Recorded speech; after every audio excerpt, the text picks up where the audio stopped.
আসসালামাইকুম। আপনি যদি প্রত্যেক দিন অথবা প্রতিদিন 30 গ্রাম করে তিসি বীজ ভর্তা করে বা এটা গুঁড়া করে রুটি করে ওটমিল করে বা যে কোনো ভাবে খান, আপনার একটা জিনিস কিন্তু হবে না, সেটা হচ্ছে আপনি আপনার জীবনে কখনো হার্ট অ্যাটাক করে মারা যাবেন না। হ্যাঁ, আর একটা কাজ আছে, সেটা হচ্ছে যে এটা আপনার ব্রেনের কার্যক্ষমতা, ব্রেন মস্তিষ্কের কার্যক্ষমতা এবং আপনার স্মৃতিশক্তি বৃদ্ধিতে প্রচুর পরিমাণ কাজ করে এই তিসি। আমি Mohammad Saddam Hossain, CEO green valley BD. আজকে আপনাদের জানাবো তিসি সিড সম্পর্কে।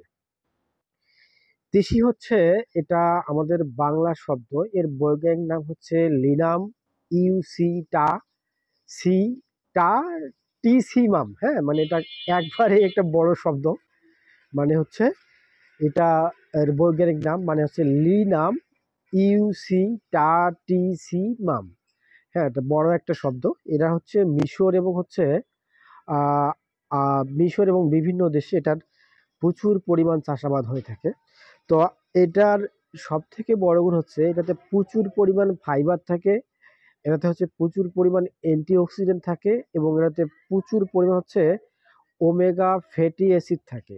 ওমেগা ফ্যাটি অ্যাসিড সেটা কোনটা? ওমেগা 3 ফ্যাটি অ্যাসিড থাকে, মানে ওমেগা 3 ফ্যাটি অ্যাসিড থাকে। এখন এই ওমেগা 3 ফ্যাটি অ্যাসিড কিন্তু বিভিন্ন ও উদ্ভিদ খাদ্যে থাকে, কিন্তু তিসির মধ্যে যেটা থাকে এটা খুবই গুরুত্বপূর্ণ এবং এটা বিভিন্ন ভ্যারিয়েন্ট। কারণটা তিসির মধ্যে যে ওমেগা ফ্যাটি অ্যাসিড 3 থাকে, এটা আপনার একটা গুরুত্বপূর্ণ অ্যাসিড, মানে মানে তৈরি করে। এর অ্যাসিডের নাম alpha linolenic. Alpha linolenic acid বৃদ্ধি করে।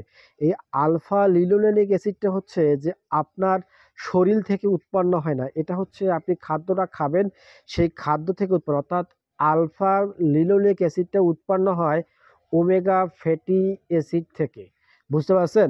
আমরা যখন খাদ্যটা খাই তখন এই অ্যাসিডটা উৎপন্ন হয়। এই আলফা লিনোলিক অ্যাসিডের কাজ কিন্তু মারাত্মক, মানে এত মানে ভালো কাজ করে অ্যাসিডটা, এবং এটা যে মানুষের জন্য কতটা দরকার এটা সম্পর্কে যারা জানবেন তারা অবাক হয়ে যাবেন।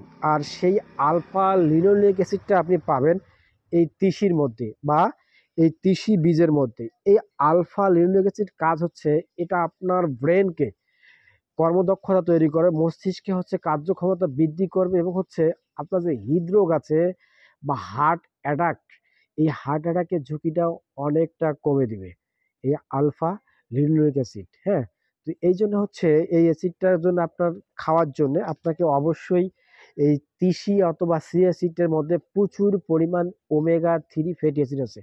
এর যে প্রচুর পরিমাণ ফাইবার আছে, এর জন্য আপনার কোষ্ঠকাঠিন্য যে হজমগুলো হয় সেটার সমস্যা দূর করতে পারে। এবং এটার মধ্যে যে আপনার প্রচুর পরিমাণ ফাইবার থাকে এবং এটাতে প্রায় যারা ডায়াবেটিস রোগী তাদের রক্তে সুগারের পরিমাণ বাড়লে তো ডায়াবেটিসের পরিমাণ বাড়ে, কিন্তু এই তিসিতে প্রচুর পরিমাণ ফাইবার আছে। এই ফাইবারটা 8 থেকে 20% সুগার কমাইতে পারে। মানে এই তিসিটা আশ্চর্যজনকভাবে কাজ করে থাকে। তো এই তিসিতে প্রচুর পরিমাণে ভালো থাকে। এখন কথা তিসিটা আপনি কিভাবে খাবেন? তিসিটা আপনি এটা ভাজে ভর্তা করে খেতে পারেন, এটা ভাজিয়ে আপনি ডিরেক্ট চাবিয়ে খেতে পারেন, অথবা এটা আপনি স্মুদি অথবা ওটমিল অথবা এটা গুঁড়া করে রুটি করে খেতে পারেন। এভাবে এই তিসি বীজটা আপনি খেতে পারেন।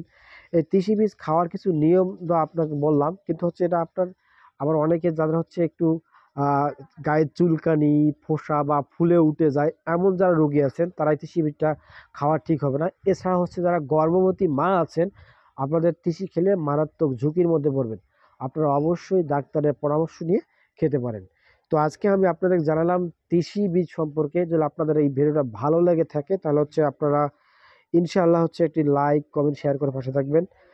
আর নিয়মিত আপনার খাদ্য তালিকায় মিনিমাম 30 গ্রাম, বেশি না, মিনিমাম 30 গ্রাম এই তিসি বীজটা রাখবেন।